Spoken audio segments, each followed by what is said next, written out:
From VOA Learning English, this is the Technology Report in Special English. An international rights group has called on world governments to ban weaponized robots. Human Rights Watch recently released a report called Losing Humanity: The Case Against Killer Robots. It warns that fully autonomous weapons systems could increase the risk to civilians during armed conflicts. Militaries around the world are using unmanned aerial vehicles, also called drones, more and more. The drones gather intelligence, help identify targets, and fire weapons, but only if a human operator gives the order. Human Rights Watch fears that within 30 years, developments in technology could remove the need for human operators. David Meffam is the United Kingdom Director of Human Rights Watch. He says his group is concerned that robots will not be able to tell the difference between civilians and combatants. The United States and other militaries have stated they have no plans to remove human supervision over the decision to use deadly force. Human Rights Watch says a treaty would help to guarantee that this does not happen. The group says a ban on what it calls killer robots would be similar to current bans on the use of landmines and cluster bombs. Some experts say that all autonomous technology should be discussed. For example, France sent remote-controlled robots to Japan last year to help contain the nuclear disaster at the Fukushima power center. This was a job that most people would agree was better left to machines. For VOA Learning English, I'm Alex Villarreal. This is Alex Villarreal with the VOA Special English Technology Report, formerly called the Development Report. Before we changed the name, we went on our Facebook page and asked for story ideas. Some of you suggested that we talk about ICT, Information and Communication Technology. Well, the International Telecommunication Union, a United Nations agency, released its latest ICT Facts and Figures report in October. Since 2005, the number of Internet users worldwide has doubled to more than 1.5 billion people. At least 2 billion are expected to be online by the end of this year. The ITU says more than 70% of new Internet users this year will be in developing countries.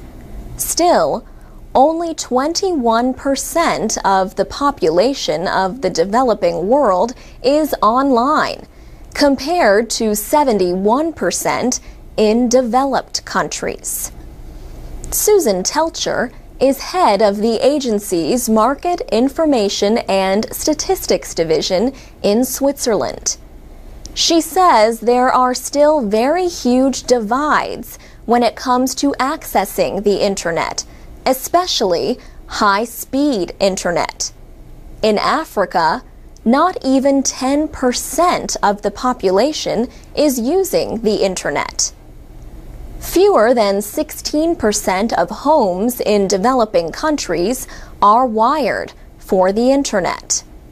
But on the other hand, Ms. Telcher says mobile phone usage has reached 68% in developing countries. The world has almost 7 billion people. 9 out of 10 now have access to mobile networks. The ITU estimates that mobile subscriptions will reach 5,300,000,000 this year. The majority are in the developing world. And Susan Telcher says more and more people in developing countries are using their mobile phones to connect to the internet. Ms. Telcher says mobile technology is already improving lives in developing countries. She points to examples like banking by phone, e-health services, and farm reports by text messaging. And the possibilities will only grow as broadband or high-speed connections become more widely available. ITU Secretary General Hamadoun Touré calls broadband the next truly transformational technology. He also calls it the most powerful tool available in the race to meet the Millennium Development Goals by 2015. For VOA Special English, I'm Alex Villarreal. Join us online at voaspecialenglish.com or on Facebook or Twitter at VOA Learning English. I'm Alex Villarreal with the VOA Special English Technology Report.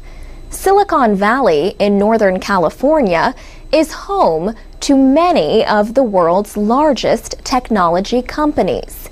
These include Apple, Google, Oracle, Intel, Cisco Systems, and Hewlett-Packard. The Valley is also home to the Computer History Museum in Mountain View. It reopened in December after $19 million worth of improvements.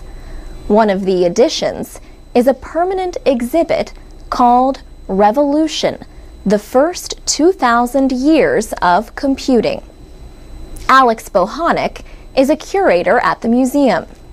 Mr. Bohanek says the new exhibit tells the story of more than 1,000 historical objects. He said some of the oldest items are actually not computers. They are devices that helped people calculate. And the first object people see walking into the exhibit is an abacus from the 1800s. Because the abacus is a daily use device made from wood, few of them have survived.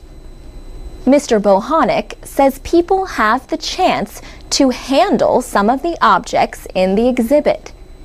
He says one of the more popular items is a portable computer from 1981. The Osborne 1 was about the size of a sewing machine and weighed more than 10 kilograms. So, just being able to pick one of those up will help visitors understand how difficult portability was about 30 years ago. Visitors to the Computer History Museum can also see parts of one of the earliest large-scale electronic computing devices.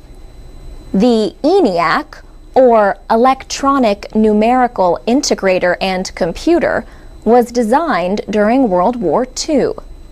There are also pieces from the guidance computer that was used during the Apollo space missions. Mr. Bohanek says the Revolution exhibit is about more than the history of modern computing. He says it tells a much larger story about how these developments have affected society and culture, especially in recent years. He said the revolution to most people is that computers are everywhere. If you are crossing the street, there probably is a computer controlling the traffic light. Computers surround us. In some cases, they are even inside us, like the cardiac pacemaker device in the exhibit. The Computer History Museum plans to launch an online version of the exhibit in March. The museum has 100,000 items in its complete collection. Only 2% of them are currently on display. But officials say 75% of the items will be viewable online. For VOA Special English, I'm Alex Villarreal. This is the VOA Special English Technology Report. Using a computer mouse or trackball can be a little tricky. You choose the object you want and move it to where you want it, only to have it end up in a different position. This happens to all of us sometimes, and we think little of it. But for people who have a difficult time controlling their movements, this little navigational issue can be a really big problem. Now, researchers at the University of Washington have developed new cursors that make activating objects easier for people with motor disabilities.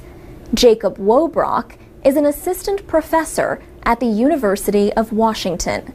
He leads the AIM research group that developed the cursors. Professor Wobrock says mouse cursor operations are complex processes that assume things about computer users. He says, for many people who have poor dexterity, the inability to control their fingers well, maybe pain in their wrists or hand, maybe arthritis, those assumptions of the average user, they don't hold. The AIM research group has developed two cursors. One is called the pointing magnifier. Professor Wobrock says it uses a large circular cursor instead of the traditional arrow pointer. Users can make the circle as big as they like. When the circle is positioned over the target, everything in the circle appears larger, almost filling the whole screen. This makes it easier for the user to click on the object. Inside that magnified view, the user sees the regular point cursor, the little arrow, and with that, they can click on the target they want, or they can move the target. The AIM research group's pointing magnifier software can be downloaded free from the University of Washington website. AIM is short for Accessible, Interactive, and Mobile. Professor Wobrock says the group's main goal is to make information and computer systems more available and easier to use. And he says AIM's work is not just for people with disabilities. People usually think of accessibility as having to do with someone's physical or cognitive state. But Professor Wobrock says some projects have looked at situational impairments. These are challenges to accessibility that are caused more by the situation that the computer user is in. An example of this might be trying to walk and use a small mobile device at the same time. For VOA Special English, I'm Alex Villarreal. MP3s, podcasts, and transcripts of our reports are at voaspecialenglish.com.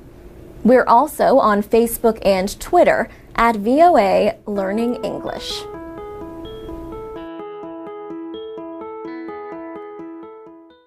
From VOA Learning English, this is the Technology Report. A United Nations special investigator recently called for a ban on the production and use of lethal autonomous robotics, known as LARS. Critics say these killer robots may one day choose and strike targets independently without human direction. UN official Christoph Haynes says the lack of human commanders raises many moral and ethical questions about LARS.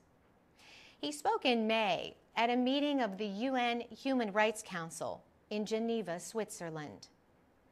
He says the taking of any human life deserves a basic level of consideration.